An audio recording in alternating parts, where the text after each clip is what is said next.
Assalamualaikum warahmatullahi wabarakatuh. Kami dari kelompok 2. Pada hari ini kami akan mempresentasikan mengenai menafsirkan pandangan pengarang dalam novel. Novel yang akan kami presentasikan yaitu novel Laskar Pelangi oleh Andrea Hirata. Identitas novel. Judul buku Laskar Pelangi, nama penulis Andrea Hirata, penerbit Bentang Pustaka di Yogyakarta, tahun terbit 2007 dan cetakannya ketiga. Riwayat penulis Andrea Hirata Seman Said Harun atau yang kita kenal sebagai Andrea Hirata lahir pada hari Minggu 24 Oktober 1982. Beliau lahir di Provinsi Bangka Belitung. Beliau merupakan salah seorang sastrawan hebat yang berasal dari Indonesia. Karya-karyanya sangat mengagumkan, salah satunya adalah novel Laskar Pelangi. Unsur intrinsik. 1. Tema adalah cerita novel Laskar Pelangi ini yaitu persahabatan. 2. Latar itu di sekolah dasar Muhammadiyah, di bawah pohon dan di dalam gua. 3. Gaya bahasa. Penulisan menggunakan gaya bahasa Indonesia yang terpengaruh dengan aksen budaya bahasa Melayu. Selain itu juga penulis menggunakan istilah-istilah asing di dalam penulisannya. 4. Penokohan. A. Tokoh aku atau Ikal merupakan sosok anak yang cerdas dan pemerhati. Ikal seringkali memperhatikan orang-orang di sekitarnya. B. Lintang merupakan sosok anak yang pintar dan jenius di SD Muhammadiyah Gantong. Ia pernah mewakili SD Muhammadiyah untuk mengikuti lomba cerdas cermat dan memperoleh juara 1. C. Mahar memiliki bakat yang besar dalam seni, bisa dikatakan bahwa ia jenius dalam hal seni. Memang tingkah polanya terkadang aneh, namun masih dalam batas kewajaran. D. Trapani memiliki perawakan yang rupawan. Ia baik hati dan amat menyayangi ibunya. E. Kucai memiliki watak yang tegas dan berwibawa. Ia memiliki bakat sebagai pemimpin. Alur cerita pada novel Laskar Pelangi menggunakan jenis alur maju. Hal ini dibuktikan dengan penulisan cerita yang menceritakan kisah awal semenjak Ikal dan kawan-kawan bersekolah sampai mereka semuanya beranjak dewasa. Meskipun begitu, banyak cerita yang masih menjadi misteri, dan misteri tersebut berada pada novel sequel tetralogi Laskar Pelangi lainnya. Sudut pandang.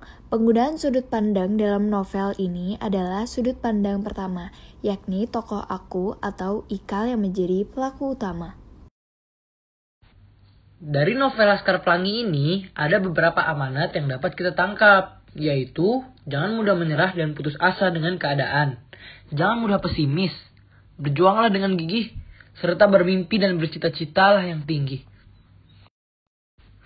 Dari novel Laskar Pelangi ini, ada 5 majas yang dapat kita ambil, yaitu majas metafora, hiperbola, protato, litotes, dan simile.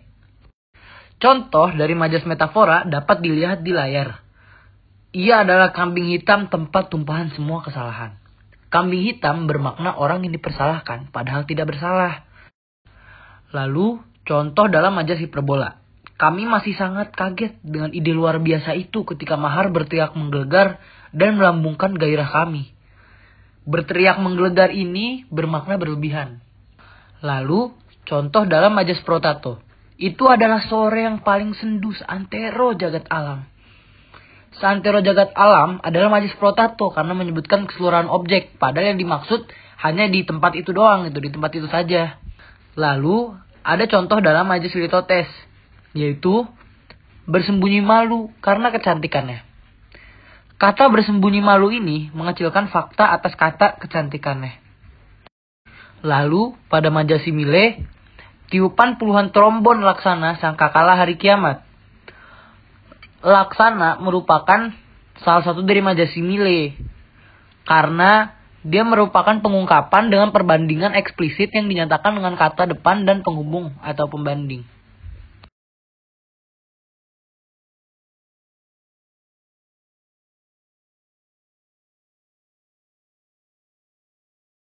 Nilai moral.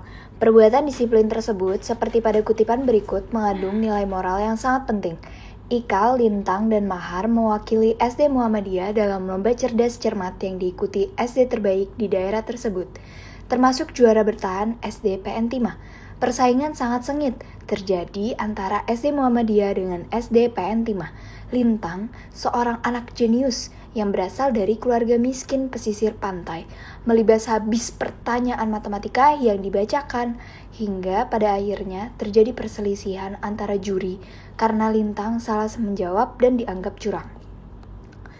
Nilai agama. Setiap maghrib, mereka selalu melihat matahari tenggelam bersama-sama dengan keindahan yang sangat luar biasa. Nilai sosial. Tidak ada satu orang pun yang percaya tentang sekolah yang dibangun oleh mereka dengan susah payah, dan tidak ada satu orang pun yang membantu, padahal miskin berhak untuk belajar. Unsur ekstrinsik. 1. Latar belakang tempat tinggal. Novel ini diangkat dari cerita nyata langsung. Letak tempat tinggal pengarang yang jauh berada di Desa Gantung, Kabupaten Gantung, Belitung Timur, Sumatera Selatan, ternyata benar-benar dijadikan latar tempat bagi penulisan novelnya. 2.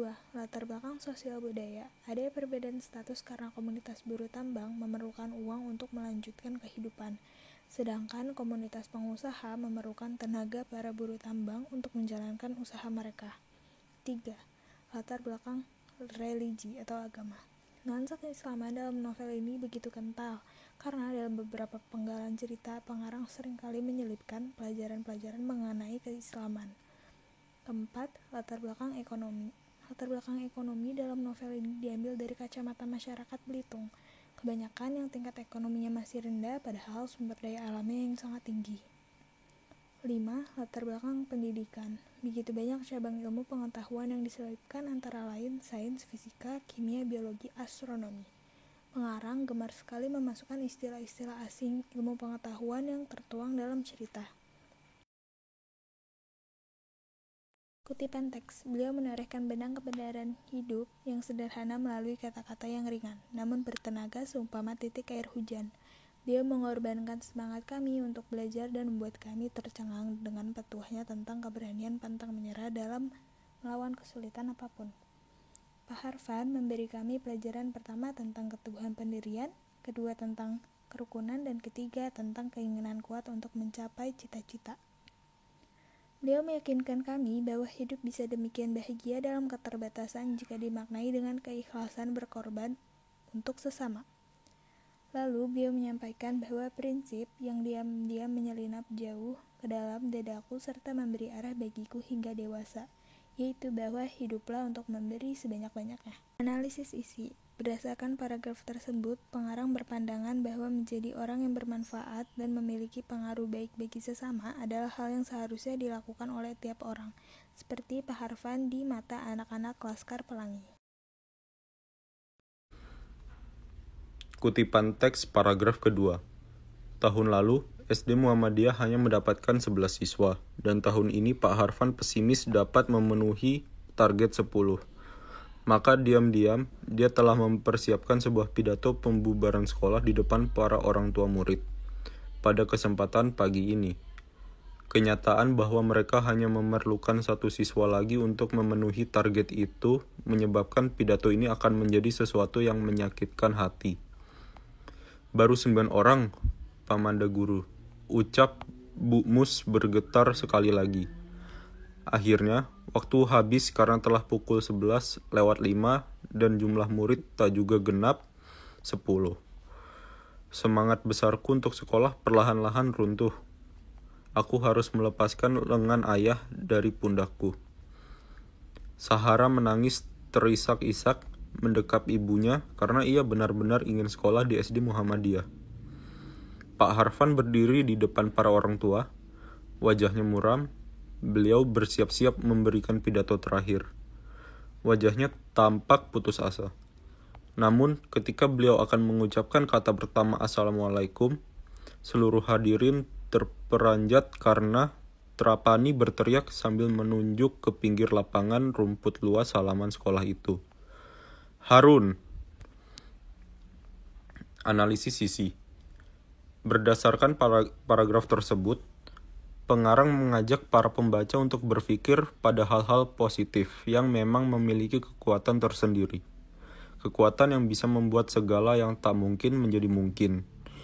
Oleh karena itu, akan lebih baik jika pikiran dan perasaan negatif seperti pesimis dihilangkan. Sekian dari kami, terima kasih telah mendengarkan. Maka di negeri ini, para pemimpi adalah pemberani. Mereka kesatria di tanah nan tak peduli. Medali harus dikalungkan di leher mereka. Andrea Hirata, Laskar Pelangi.